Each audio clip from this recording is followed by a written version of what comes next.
What's up, guys? Today we're gonna do a quick short upgrade for the Sorin Vampire Lord Core Set 2020 Planeswalker deck.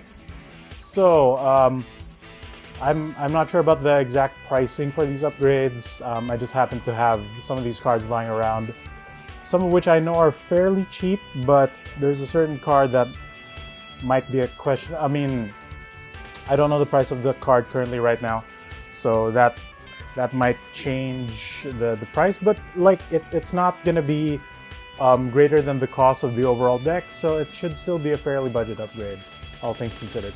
Alright, so here are the things we're gonna remove. We're just gonna remove 6 cards.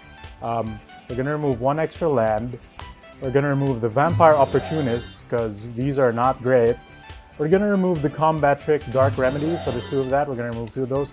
And sadly, we're gonna remove one of the rares, the Grave Waker, just because the curve is a bit too high for the abilities, and most of the, actually all of the cards don't really have any enter the battlefield effects to take benefit off the ETB trigger from the graveyard. It's reanimation, but it's not actually super great for the deck. Alright, so 6 cards. We have 6 slots. So for the land, we're gonna replace it with a single copy of Murder, completing the set of 4.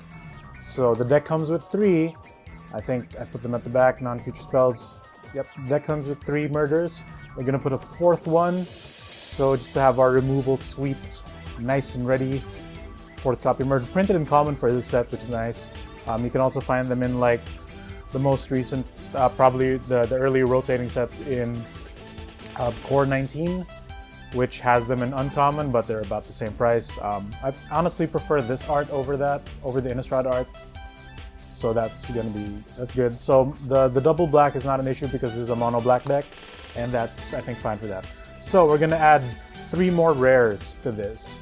I think when I got these cards, they were priced at around $1. So like, I don't know at the filming of this what these prices are, what the price for Dread Presence is currently going for, but it shouldn't be all that expensive.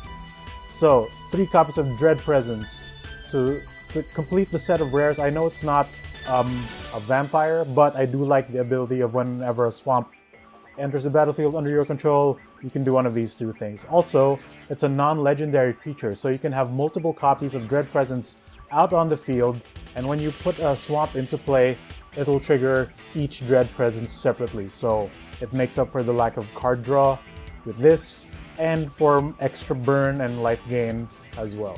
So 4 copies of that, 3 copies extra for Dread Presence to go with the single copy that the deck gives you, making a full set of Dread Presence. Alright, so we have 2 more left. So the budget option could be, you could add 2 copies of Epicure of Blood, just to top out your curve.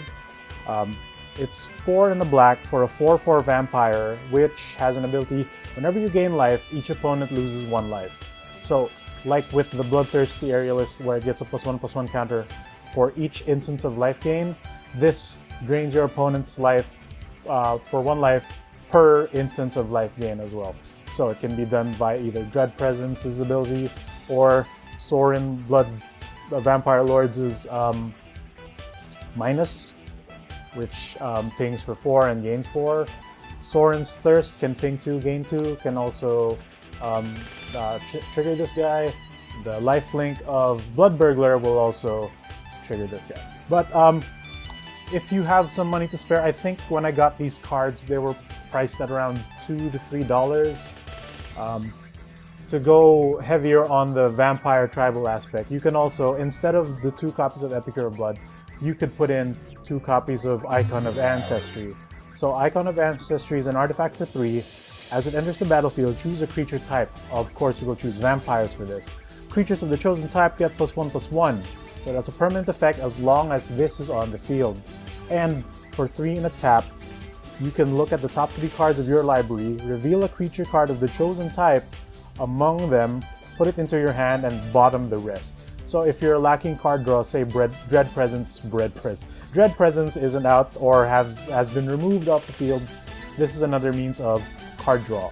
Like, it's not draw per se, but it's a way to dig through your deck, looking for more creatures, and making all your other vampires larger and harder to block.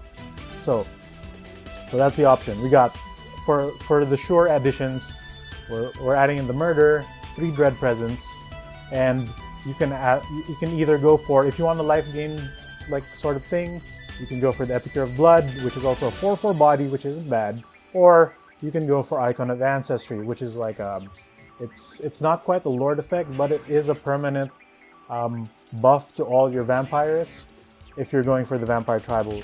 And just to reiterate, the things we are taking out are 1 Swamp, 2 Vampire Opportunists, 2 Dark Remedies, and 1 Grave Waker. And that's it for the budget upgrade for the Sorin Vampire Lord Core Set 2020 Planeswalker deck.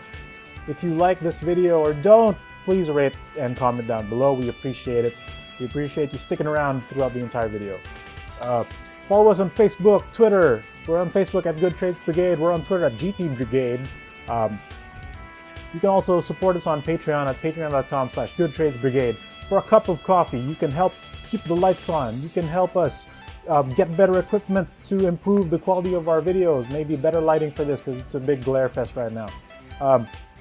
And, you know, if you want to be part of the Trade Federation, you can also sub to our Patreon. You will get early access to most anything that we have planned. Podcasts, videos, shenanigans, anything we plan to do.